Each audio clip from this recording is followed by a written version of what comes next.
Assalomu alaykum hurmatli vatandoshlar va odatdagi yangiliklarimizni boshlaymiz. Boshlashdan oldin katta iltimos, meni ko'rayotgan bo'lsangiz, podpiskani bosinglar. Podpiska bizning kanalimizga rivojlanishiga juda ham yordam beradi. Iltimos, shuni bosib qo'yinglar. Moskva hamda Moskva oblasti va Sankt-Peterburgdagi hamyurtlarimizga 10 yillik stajiga ega ishonchli dokument xizmatlarini taklif qilamiz. Registratsiya va uni продление qilish, трудовой договор, уведомление, spravkalar, проверка bazalar xizmatlari mavjud. Muhim eslatma, Amina ilovasi to'liq ishlamaganligi sababli registratsiya qilmaganlar zudlik bilan ushbu xizmatdan foydalaning. Hoziroq ekrandagi raqamlarga qo'ng'iroq qiling yoki WhatsAppdan yozing. Endi Rossiyadagi o'zbekistonliklarga bepul bo'ladi. Assalomu alaykum qadrli mehmon, videodan to'liq xabardor bo'lish uchun videoga like va podpiska tugmalarini bosib qo'ying. O'zbekistonlik migrantlar Sankt-Peterburgda bepul yuridik yordam olishi mumkin. Ushbu yordamni O'zbekistonning qo'shnisi Qirg'iziston fuqarolari ham olishi mumkinligi aytilgan. Bu bo'yicha O'zbekiston Migratsiya agentligi va Qirg'izistonning Sankt-Peterburgdagi bosh konsulligi va Sankt-Peterburg advokatlar uyushmasi o'rtasida kelishuvga erishilgan. Shuningdek, mehnat migrantlarining huquqiga aloqador masalalar bo'yicha bepul ma'ruza va seminarlar o'tkazish, ma'lumotnoma, tahliliy va uslubiy materiallar almashish belgilangan. Rossiyaga farzandi bilan kelayotgan xorijliklar uchun ma'lumot. Rossiya ichki ishlar migratsiya xizmati bolalarga ham registratsiya qilish va uni uzaytirish shartlarini eslatmoqda.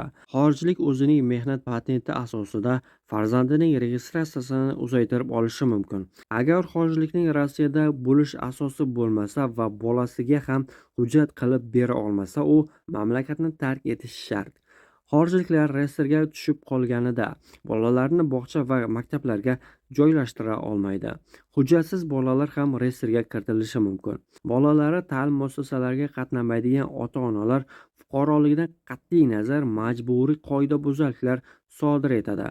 O'z majburiyatlarini qo'pol buzganlarning Rossiyada bo'lishi nomaqbul deb topilishi va ularga kirishga bir umrlik taqiq qo'yilishi mumkin. 2026-yil 28-yanvardan boshlab Rossiya Ichki ishlar vazirligi va Maorif vazirligi migrantlar bolalari to'g'risidagi ma'lumotlar bilan o'zaro almashishni boshlaydi. O'zbekiston Rossiyadan makaron sotib olishni oshirdi. Rossiya makaron mahsulotlari eksportini 2025-yilning dastlabki 9 oyida 21% ga oshirdi. Bu haqda Rossiya Federatsiyasi eksport mahsulotlarini rivojlantirish federal xizmati ma'lum qildi. Qayd etilishicha, ushbu davrda Rossiya 154 million dollarlik makaron mahsulotlarini tashqi bozorlarga yetkazib bergan. Eksportning asosiy ulushi an'anaviy tarzda qo'shni davlatlarga to'g'ri keladi. Belarus 35% ulush bilan yetakchilik qilmoqda. Yil boshidan buyon ushbu mamlakatga 54 million dollarlik mahsulot jo'natilgan. Bu o'tgan yilning shu davriga nisbatan 43% ga ko'p. Eslatib o'tamiz, avvalroq O'zbekiston 2024-yilda Rossiyadan 34 million dollar qarz olgani haqida aytilgan edi. Rossiyaning aloqa axborot texnologiyalari va ommaviy kommunikatsiyalarni nazorat qilish bo'yicha federal xizmati Roskomnadzor WhatsApp messenjeri mamlakatda butunlay taqiqlanishi mumkinligini ma'lum qildi.